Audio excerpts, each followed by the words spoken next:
Have you noticed how the air in the room changes when you start explaining yourself? It happens almost imperceptibly. A second ago, there was a dialogue between two equals, and suddenly, click, your voice goes a bit higher. The tempo of your speech accelerates. A fussiness appears in your words. You aren't just answering a question, you are building a defense. You dump a pile of unnecessary details on the other person. Why you were late, why you didn't pick up the phone, why you chose this specific restaurant and not the one everyone likes. You see the other person's eyes glaze over. They understood everything long ago. Maybe they weren't even accusing you of anything, but you keep talking. You feel that sticky chill in your stomach, the fear of being misunderstood, the fear that if you stop talking now, a pause will hang in the air, a pause in which judgment will be born. And you fill this pause with words, as if trying to shovel dirt into a pit you dug yourself. Sound familiar? This is the state of feeling guilty without guilt. When you apologize for existing, for taking up space, for having your own desires that differ from the desires of others. We call this politeness, tactfulness, a desire to clarify the situation. But let's be honest, this isn't politeness. This is victim syndrome masking itself as a good person. This is a deep insecurity etched into the subcortex, screaming, "Please, approve of me. Please, tell me I'm good." We live with the feeling that we are in a courtroom, constantly, from morning till night. And this trial takes place inside our heads. Who is the judge? Usually, it's a composite image. There's the strict father, the dissatisfied teacher, that guy who laughed at you in school, and the boss who never praises. They are all there, sitting in the front row, looking at you, waiting for a mistake. And as soon as you do something wrong, or even just think about doing something for yourself, you jump up from the defendant's bench and start the defense attorney's speech. You explain to the imaginary juror why you bought that expensive coffee even though money is tight. Why you refuse to go to the party even though you should support your friends. You explain yourself to the cashier at the store because your card payment is taking too long, mumbling something about a glitchy bank, even though the cashier, by and large, doesn't care. They just want to close the check. Think about this detail. We explain ourselves to people who don't care about us. We seek absolution from random passers-by. Why? Because deep down, we never became adults. An adult is someone who has rights. The right to their opinion, to their mistakes, to their no. A child has no rights. A child must explain to mom why they were late, so mom won't scold them. And here we are, 30, 40, 50 years old, still standing in the hallway explaining to mom, who might have lived separately for a long time or passed away, why we acted this way and not that way. Explaining is always a submissive position. When you start explaining the reasons for your actions without being asked, you automatically place the other person above you. You hand them power. You are essentially saying, "You are in charge here. You are the judge. Assess whether my reason is weighty enough for you to forgive me." And people feel this. It happens on an instinctual level. As soon as you start babbling excuses, the other person, even if they didn't intend to attack, instinctively takes the superior position. They start speaking condescendingly. They might allow themselves a reproach. You invited them into this game yourself. You handed them the keys to your self-esteem. The most paradoxical thing is that the more you explain, the less you are believed. Confidence does not require verbosity. The truth usually sounds short and dry. Lies and insecurity always grow overgrown with details. I won't come because my cat got sick, then a pipe burst, and also the neighbors. This sounds pathetic. I won't come, I can't make it. This sounds weighty. But we are afraid of this weight. We think brevity is rudeness. We think that if we don't turn our souls inside out, we will be rejected. And here we come to the root of the problem. It is the fear of rejection. We explain ourselves not because we want to be understood, but because we want to be accepted. We trade our sincerity in exchange for safety. Look, I told you everything. I am transparent. I am safe. Don't hit me. Don't kick me out of the pack. This is an ancient evolutionary fear. To be left alone meant to perish.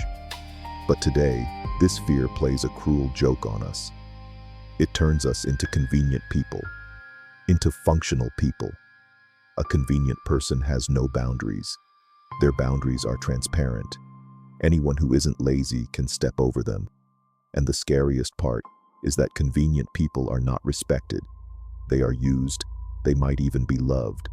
Like an old soft sofa is loved, but they are not respected as individuals.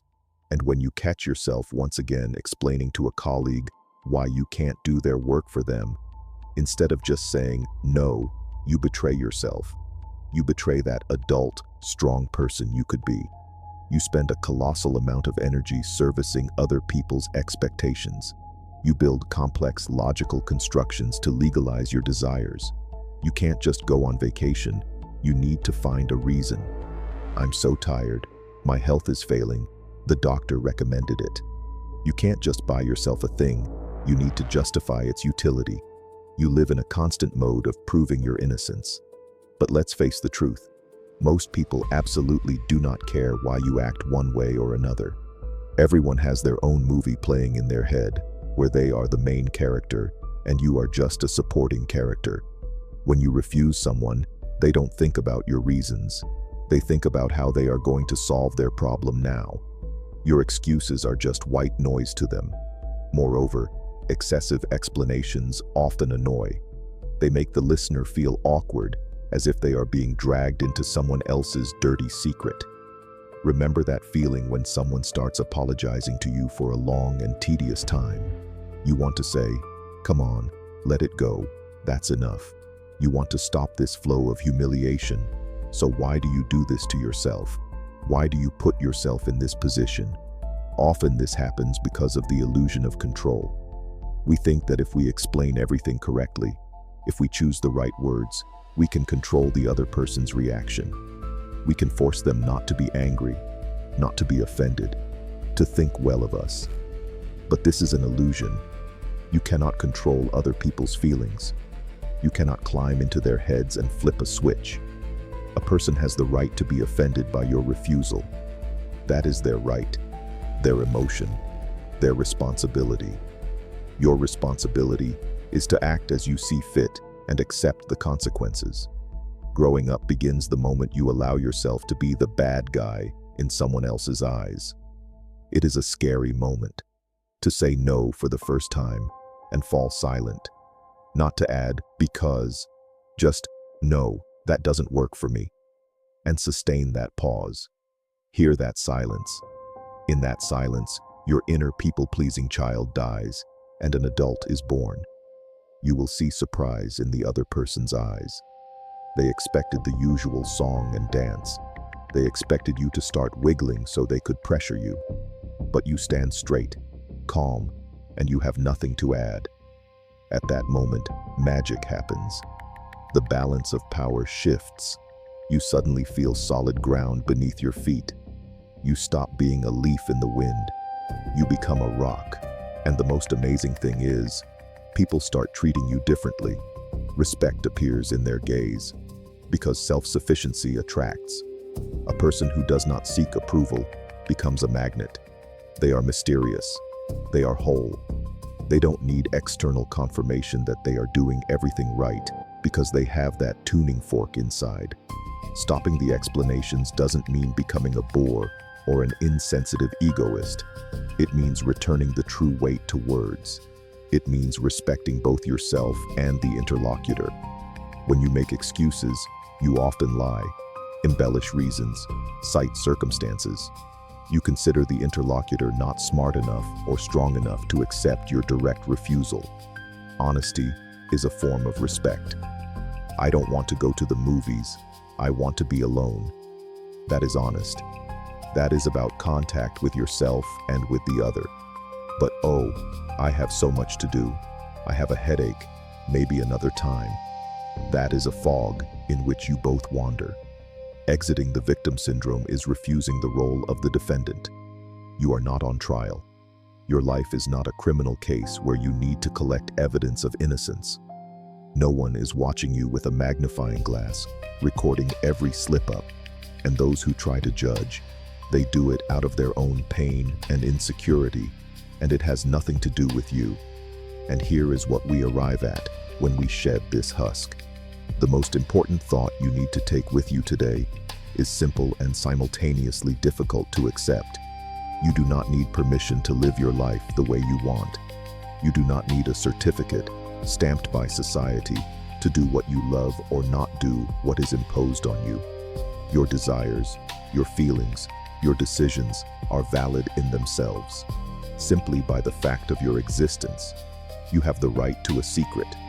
You have the right to inexplicable actions. You have the right to change your mind. You have the right not to answer the phone. And you don't owe anyone an explanation if it's not written in the labor or criminal code. As soon as you stop seeking approval, you will discover that approval is no longer needed. You will become self-sufficient. And in this self-sufficiency, there is so much freedom, so much air, that for the first time in years, you will be able to breathe fully. Try it. Next time your tongue itches to give another excuse, stop, take a breath, and just stay silent, or tell the truth, and see what happens. The world won't collapse, but your world will change forever.